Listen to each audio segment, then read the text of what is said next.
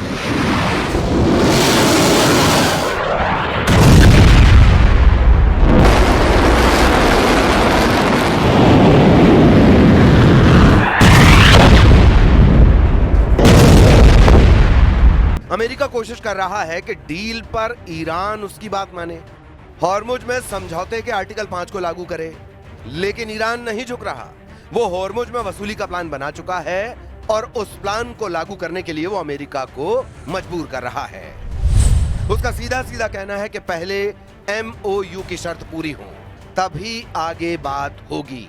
इन शर्तों में ईरान के अरबों की संपत्ति वापस करना, हॉर्मुज पर ईरान का पूरा कंट्रोल होना और इजरायली सेना का लेबनान से लौटना शामिल है। यानी ईरान चाहता है डील में उसका सिक्का चले, उसकी मर्जी चले। इसीलिए अमेरिका को बार बार मजबूर किया जा रहा है। मगर ये दांव उल्टा पड़ सकता है। इजराइल इसी फिराक में है कि एक बार ट्रंप का मूड बदले और फिर ईरान को अच्छे से सबक सिखाया जा सके। इजराइल के प्रधानमंत्री बेन्यामिन नेतन्याहू लेबनान पहुंचे हैं। लेबनान के दक्षिणी हिस्से में इजराइल के सैनिक मौजूद हैं। नेतन्याहू वहीं पहुंचे और अपने सैनिकों से मिले, उनका हौसला बढ़ाया। इतना ही नहीं, एक दिन पहले तक जो बात इजराइल के रक्षा मंत्री काट्स ने कही थी, लेबनान की जमीन से नेतन्याहू ने भी वही बात कही और एक बार फिर यह साफ कर दिया कि जब तक हिजबुल्लाह हथियार नहीं छोड़ता, इजराइल लेबनान से नहीं हटेगा। רצועת עזה, שמתקיימת בין היוצאת מן הכלל בתחילת המלחמה, מהדרום לצפון. זה לא בהכרח יעבור בשקט. אנחנו מאוד גאים במה שהשגנו בזכות הפעולה האמיצה שלכם וגם ההחלטות שקיבלנו. וההתעקשות שלנו שאנחנו לא יוצאים מדרום לבנון עד שהאיום לא בטל.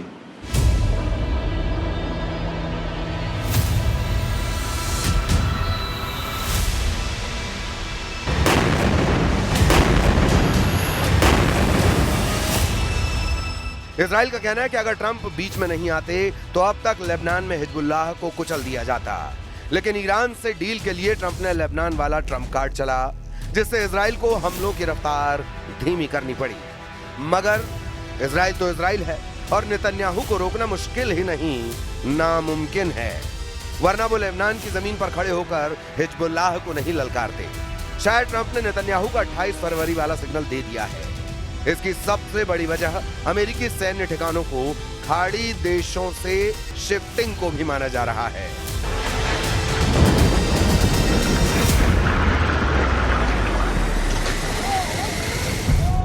खाड़ी देशों में अमेरिका के कुल 89 सैन्य अड्डे हैं। ईरान ने युद्ध के दौरान इनमें सबसे अहम सैन्य ठिकानों को मिसाइलों और ड्रोन से दहलाया था।